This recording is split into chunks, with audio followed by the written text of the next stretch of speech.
1924ರಲ್ಲಿ ನಡೆದ ಐತಿಹಾಸಿಕ ಬೆಳಗಾವಿ ಕಾಂಗ್ರೆಸ್ ಅಧಿವೇಶನಕ್ಕೆ ಈಗ ಶತಮಾನೋತ್ಸವದ ಸಂಭ್ರಮ. ಮಹಾತ್ಮ ಗಾಂಧೀಜಿಯವರು ಅಧ್ಯಕ್ಷತೆ ವಹಿಸಿದ್ದ ಏಕೈಕ ಅಧಿವೇಶನ ಸ್ವಾತಂತ್ರ್ಯ ಸಂಗ್ರಾಮದಲ್ಲಿ ಪ್ರಮುಖ ವಹಿಸಿತ್ತು.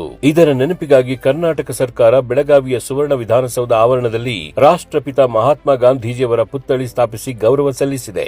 ಕರ್ನಾಟಕ ಸರ್ಕಾರದ ವತಿಯಿಂದ ಡಿಸೆಂಬರ್ 27ರಂದು ಬೆಳಗಾವಿಯಲ್ಲಿ ಶತಮಾನೋತ್ಸವ ಸಮಾರಂಭ ಆಯೋಜನೆ. ರಾಜ್ಯಸಭೆಯ ಮಾನ್ಯ ವಿರೋಧ ಪಕ್ಷದ ನಾಯಕರಾದ ಶ್ರೀ ಮಲ್ಲಿಕಾರ್ಜುನ ಖರ್ಗೆ ಅವರಿಂದ ರಾಷ್ಟ್ರಪಿತ ಮಹಾತ್ಮ ಗಾಂಧೀಜಿಯವರ ಪುತ್ಥಳಿಯ ಅನಾವರಣ.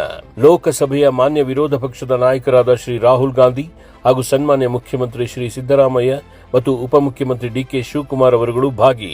ಇದೇ ತಿಂಗಳು 27 ತಾರೀಕಿನಂದು ನಡೆಯುವ ಸಾರ್ವಜನಿಕ ಸಮಾವೇಶದಲ್ಲಿ ಎಲ್ಲರೂ ಭಾಗವಹಿಸಬೇಕು ಅಂತೇಳಿ ಅವರಲ್ಲಿ ಕಳಕಳಿಯ ಮನವಿಯನ್ನು ಮಾಡ್ತೇನೆ.